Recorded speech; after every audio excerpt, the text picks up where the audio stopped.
Na na na na na, it's Batmonth. Na na na na na, it's Batmonth. Batmonth. Batmonth.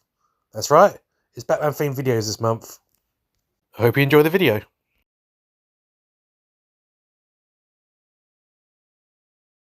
Batman has a large group of villains, mostly really good. It's no wonder that they're remembered by most comic book fans. Most superhero characters are lucky to have even a couple of rememberable villains, whereas with Batman, pretty much all these villains are rememberable. In fact, if you ask the average person about their favourite DC villain, a lot of them would probably answer a Batman villain or someone heavily associated with Batman. Whether that was because up until recently he was one of the most adapted characters in film and TV adaptations, or because his villains and his characters are so rememberable. Don't get me wrong, that's not always going to be the case. I'm sure plenty of people have favourite villains that have nothing to do with Batman.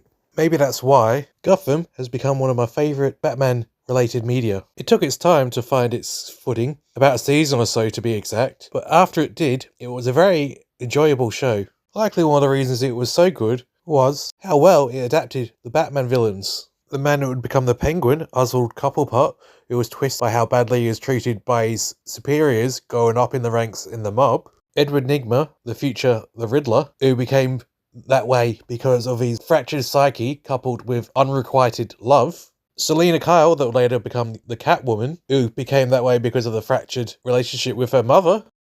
Pamela Isley, renamed Ivy Pepper, who had a literal transformation by changing two actresses over the course of the 5 seasons. And the Joker, who was played by one actor, but playing 2 different versions of the character. The first being someone that became the Joker based on his upbringing which twisted him, and the other becoming the Joker by accident through circumstance. Really?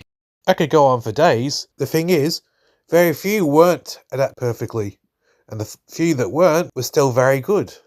Even ones like Harvey Dent, who was set up to become Two-Face in the future and then just disappeared from the show, and characters like Jonathan Crane, aka the Scarecrow, and Victor Freeze, aka Mr. Freeze, who were a little bit underused, but were still great in the episodes that they were in.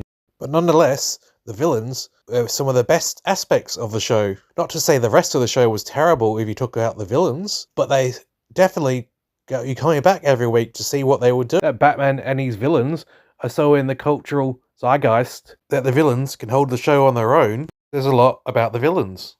Essentially, you can take Batman out of the Gotham, but you can't take the Gotham out of the Gotham. Villains are so good that they can stand on their own even if Batman isn't around. That's why I think Gotham did the villains so well, and why they can stand on their own. So if you're one of the 6 people that haven't already seen Gotham, I would recommend watching it just to see a Batman TV show that can work even without Batman being there. Na na na na na na na na na, the videos end.